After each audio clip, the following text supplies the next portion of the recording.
So I'm Pedro Ruão, I'm the founder and CEO of Omniflow, and we provide sustainable smart city solutions. I looked into a windmill on top of a mountain and I imagined that windmill in a different position. The next day I went to office, I prototyped my design, tested, and it worked. And when we started producing in China, and the prices were not lower than what we are achieving here. Really? Yes. Companies that want to enter Europe markets or some other, Portugal is a great location to enter.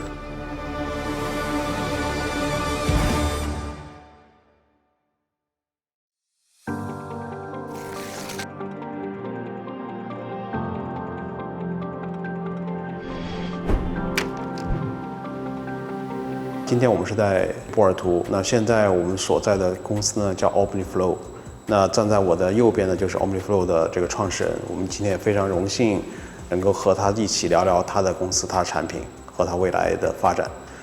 So please, maybe you can give us a quick introduction about yourself and also the company. Sure, my pleasure. So I'm Pedro Ruão, I'm the founder and CEO of Omniflow, and we provide sustainable smart city solutions. One of our main products is a smart luminaire powered by wind and solar that you can see here on the smaller version. And with this technology, we can lower the consumption from the grid power more than 90%. And then we can use the interior of the smart luminaire to fit additional applications like 5G, AI, running video analytics on the edge, but also EV charging and connectivity. And it's basically a platform for the future that can evolve through time. Also, the units are connected to the internet, so you can see here where we can monitor and control all the parameters from the solution and create a digital twin using the sensors that are installed in the unit. Yeah, so this is our 07 model, which is the large unit, has like 1.2 meters in diameter. So you can retrofit this into existing poles, typically 8 meter to 10 meter high poles. So when you install it at this pole height, it looks small, but right here it looks like a big unit, right? This unit has special features because it has EV charging. So you can see here, this is a status light. So you can see if it's charging, it becomes blue and pulsing. If it's available, it's green.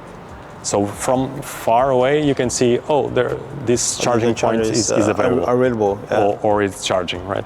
And all of the electronics, it's actually here.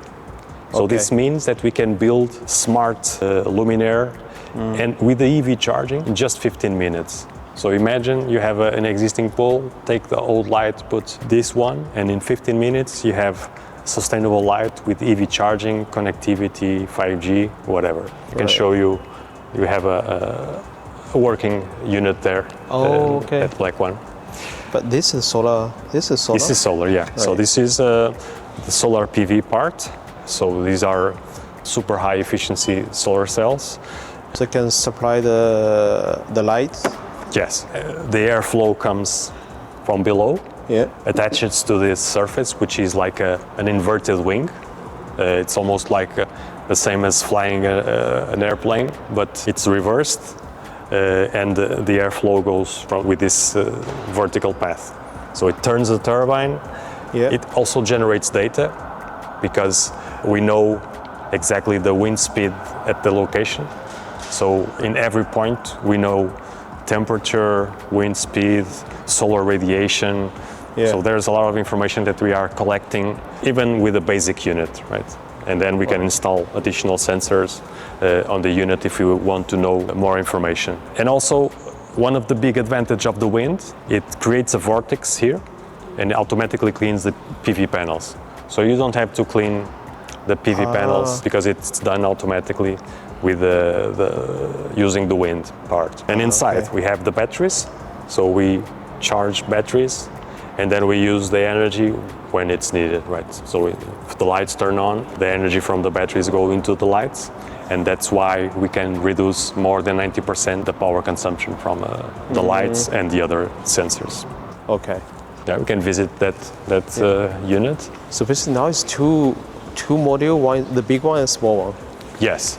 So this one is the smaller version. So you can see here with the status availability. So it shows green because it's available, right? So by connecting this into the vehicle, when the charging it starts, that it becomes blue and pulsing. There's also audio, so you get an announcement from the unit itself saying charging has started. And we are using these audio features also for many other applications. For example, you can use this small version for smart bus stops.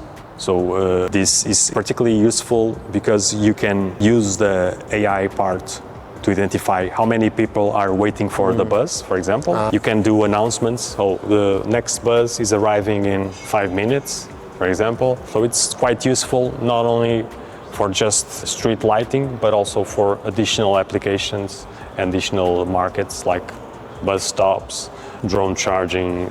There's huge applications that we can do with this. When did the company started?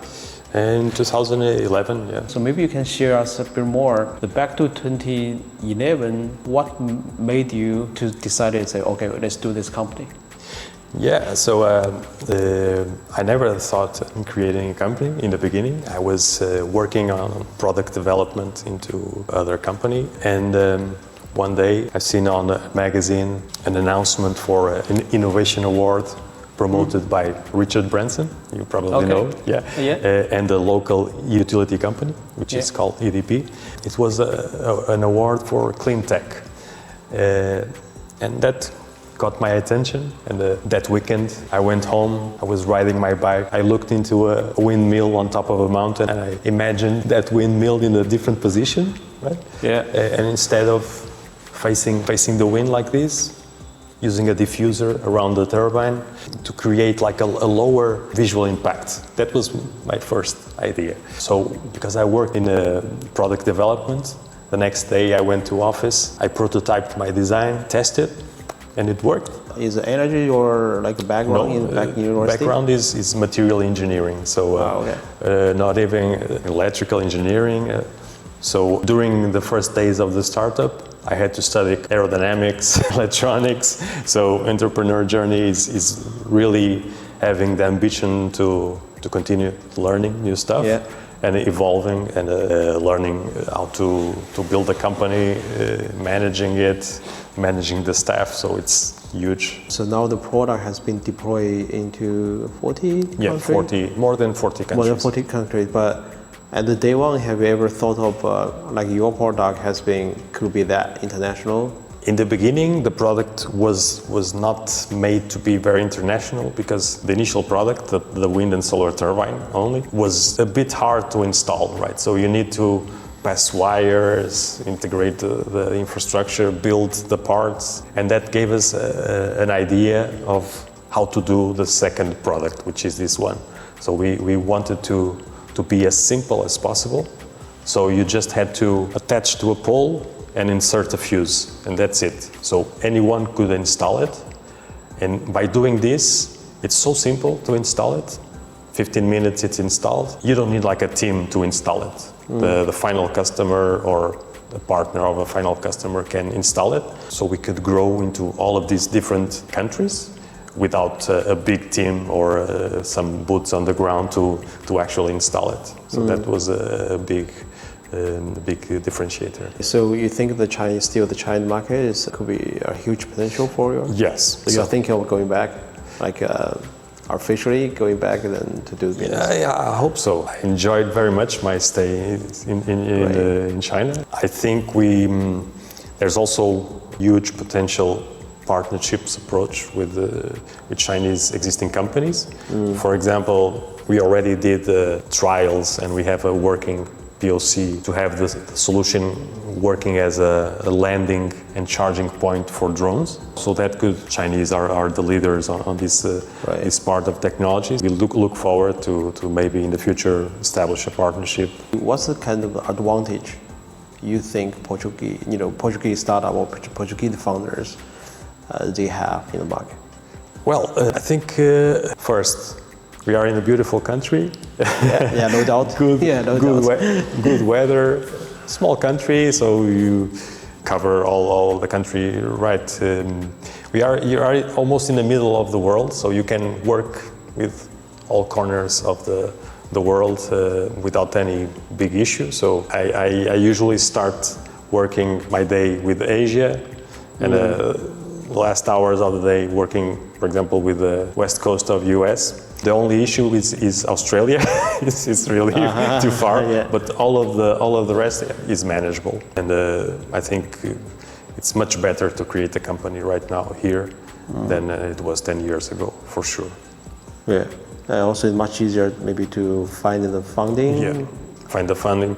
There's many instruments now and even support and grants, not only from Portugal. You can access the European funds that there are a lot of instruments to finance. I think for company, like the cost for like setting up company or even cost for staff, it should be lower than the other country like UK, right? Yeah. So for example, one experience I have is we were building the composite materials here. All of the components mostly was built around Porto area to have like the least impact in terms of the environment and CO2 footprint of the product itself. And when we started producing in China, I went into China, into the suppliers, and to make sure they qualified for the specific components.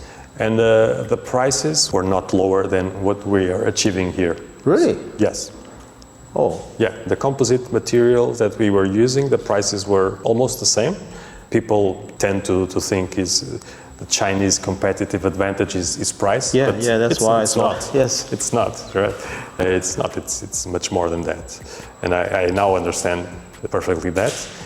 But Portugal has, if you try to build stuff, for example, in Germany, it will be more expensive. Yeah. Companies that want to enter Europe markets or some other, Portugal is a great location to enter. And also, of course, because we are blessed by sun, I think we should evolve. Portugal and Spain have a huge advantage in terms of future, in terms of energy costs. We are very strategic in terms of future thinking in creating new industries. Yeah, the sun. Also, we have a long beach as well for the water. Yes. 那现在我所在的就是波尔图大学的园区，会去拜访2家和葡萄牙创新非常有关系的机构，一家叫 UNESCTEC， 它是葡萄牙最顶尖的科研机构之一。那另外一家叫 UPTech， 它是波尔图大学的科学技术园区，我们一起去看一看。